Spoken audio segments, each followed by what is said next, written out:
Ever since the Spider-Man movies got theatrical re-releases this year, I figured it could be really fun to put all the Spider-Man movies into a tier list. And let's start off going over each tier. F means I outright dislike it. D means I think it's below average. C means it's average. B means it's good. A is great. And S is my very favorite. All the tiers will be in release order, and to be clear, these are just my opinions and favorites, no objectivity here, but, of course, as always, spoilers. First, we'll be ranking Spider-Man movies, and we'll be going bottom to top, so we're starting off with the C tier. Yep, that's right, no Spider-Man movie has ever been below average to me. And we'll start with SpiderMan III. I think this movie has the most potential of anything in this tier.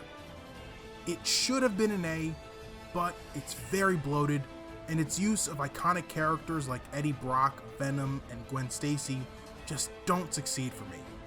That being said, this movie did succeed in a lot of ways by making me feel so much, with good performances from Tobey Maguire and Kirsten Dunst, a powerful story about forgiveness, stunning visuals and effects, and a very emotionally charged ending.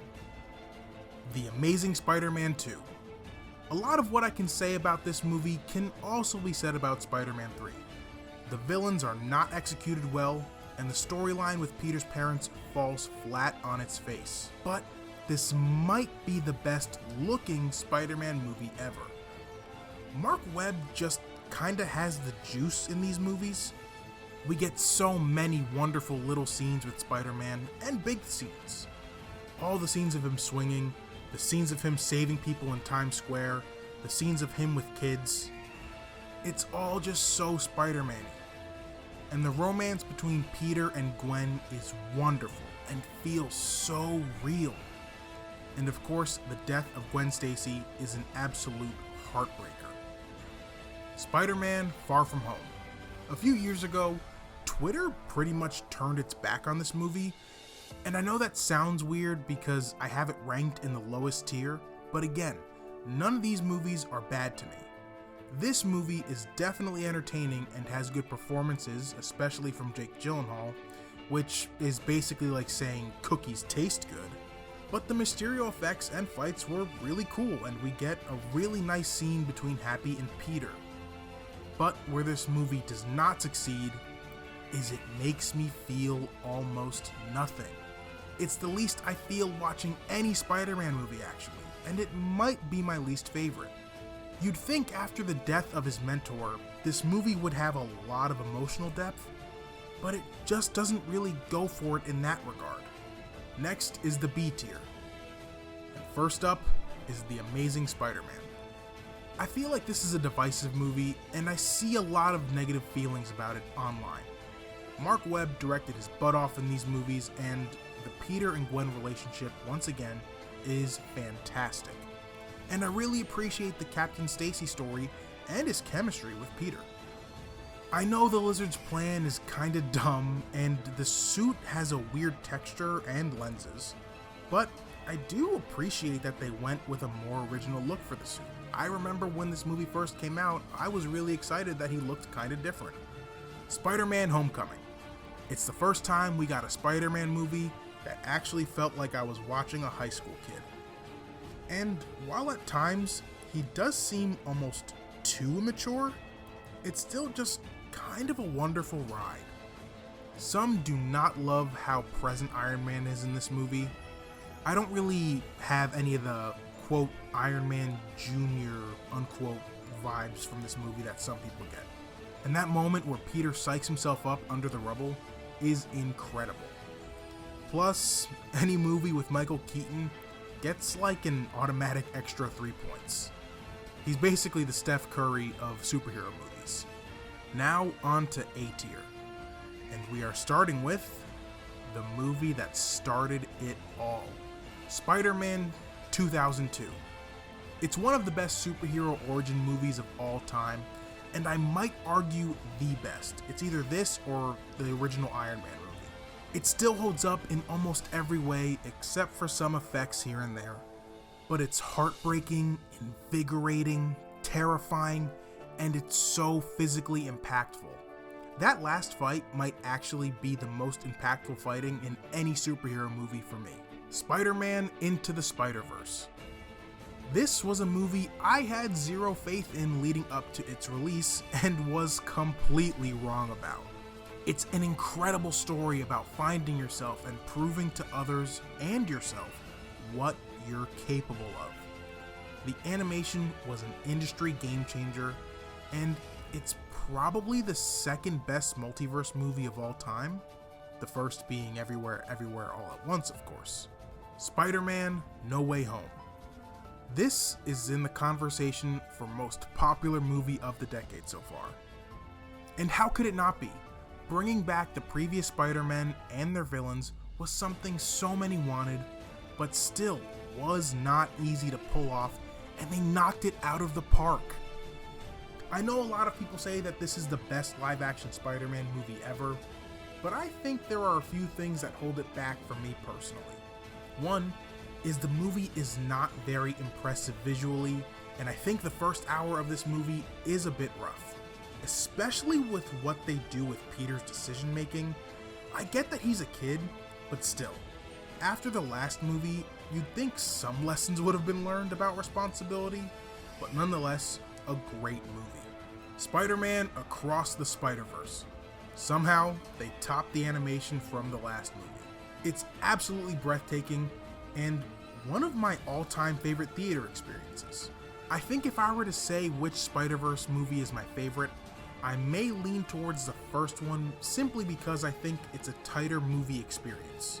This movie is so jam-packed, and it's wonderful, but I do wish I got more time with characters like Miguel and even the Spot. I do wonder if my perception of this one will change depending on how the third one goes. Finally, the S tier, which is Spider-Man in 1977. I'm kidding. It's SpiderMan II. If you've watched some of my other videos, you've heard me say this is my favorite comic book movie and my favorite movie, period. I'm not saying it's objectively the best, but it's my favorite. I think it tells a wonderful story about sacrifice, the action is incredible, the villain is phenomenal, and this movie cares so much about Peter Parker. It's tender, it's motivating, and it's a perfect sequel in that it progresses all the characters and is better than the previous movie, plus it leaves a great story thread to be continued in the next one. This is a perfect movie in my opinion. And that wraps it up for the Spider-Man movies as a whole, but I figured I'd give you some tier lists ranking specific types of characters in these movies. I'm going to start off with villains, and I'm not going to give each one a paragraph like I did with the ranking of the movies, because there are too many of them and not enough to say about each of them. Speaking of which, Rhino is bad. Alright, on to the D tier. Venom has good motivation, but the portrayal leaves a lot to be desired. Goblin and Electro have the same pros and cons as Venom. And Scorpion has good setup, but is just never followed up on. Maybe in Spider-Man 4 though. All the villains in C tier are cool, but don't get enough screen time to go above average for me. The Hobgoblin and Sandman are both good villains with good stories centering around forgiveness, and I think it works really well despite the Venom problem. The Lizard is good and sympathetic even though his plan is silly. The Prowler just kinda rocks, and I wish he was in the movie even more. And Mysterio is a solid character with a very good and very fun performance behind it. Vulture is fantastic, and that car scene is a comic book movie all-timer. Fisk is excellent as usual. Really kinda can't miss with that one. Miguel is great and complex. One can argue he's not a villain, but he was available in this template and I wanted to talk about him a little bit. Doc Ock is good in No Way Home, but not his best. And the Spot is genuinely horrifying by the end of this movie, but I think he could have been higher if given more screen time. The Green Goblin is the best villain in any Spider-Man movie ever. Willem Dafoe is probably in the same tier as Heath Ledger in terms of villain portrayals. It's so well done, and I feel bad for anyone in the future who plays the character because those are a massive pair of flight posits to fill. And Doc Ock is an incredible part of my favorite movie, so of course he's in the S tier. Next up is Spider-Man love interests. Gwen Stacy was wasted and not memorable in Spider-Man 3 outside of the kiss and Spider-Man saving her. Liz Allen is fine in that she's the villain's daughter, but otherwise I found her to be forgettable to the point where I did have to Google her name while writing the script. Ursula Ditkovich is wonderful, and I'm counting her as a love interest because she clearly has a crush on Peter. Argue with a wall. Although I can't put her higher than C because it is not reciprocated, but that chocolate cake scene is my jam. I literally just rewatched it while writing this and started tearing up. I'm not even kidding. Mary Jane is great in that her and Peter's relationship feels so real and genuine in those movies. There are a lot of ups and downs, but I always rooted for them. And Kirsten Dunst does great with what she's given. MJ would have been lower prior to No Way Home. But their love in that movie, while rushed, does feel so sincere. Them saying goodbye to each other is a brutal scene, and the scene of Peter choosing to protect her by keeping his identity a secret is even more heart-wrenching. Spider-Gwen is a great character, so she cannot go below A tier. But what keeps her from S is that they haven't solidified the relationship yet. And I'm not sure that they ever definitively will, even in the next movie. Nonetheless, she rocks, and her story kinda steals the second movie for me. Gwen Stacy in the Amazing universe is, well, amazing. It's the best and most believable relationship chemistry I've ever seen in a comic book movie franchise. Emma Stone is incredible, and their relationship is what saves the Amazing Spider-Man 2 from being possibly in the D tier. And finally, we have a tier list for each Spider person. Blonde Peter Parker is C tier because he's just too great at everything. That's not Spider-Man. He's too handsome, and we get to see too little of him. And he can't go lower than C because at the end of the day, he's still Spider-Man. Every Spider person in B tier is good, but we just don't get to see them enough to go higher for me. I'd love solo stories about all of them to see more, especially Spider-Punk. Tobey Maguire's Peter is the perfect underdog and just the sweetest nerd ever. If he was a little funnier and more expressive as Spider-Man, he'd be an S for me. Tom Holland's Spider-Man is a really fun, juvenile take on the character. It was a really refreshing performance. However, this Peter is just so irresponsible for 2 straight movies that it prevented him from being S for me. Spider-Gwen is just phenomenal. Her story with her father is brief but incredible. We need some sort of Spider-Gwen solo movie at some point as soon as possible. And Miguel is the most complex character on this list, and I just really enjoy him. Andrew Garfield's Spider-Man is my favorite live-action portrayal.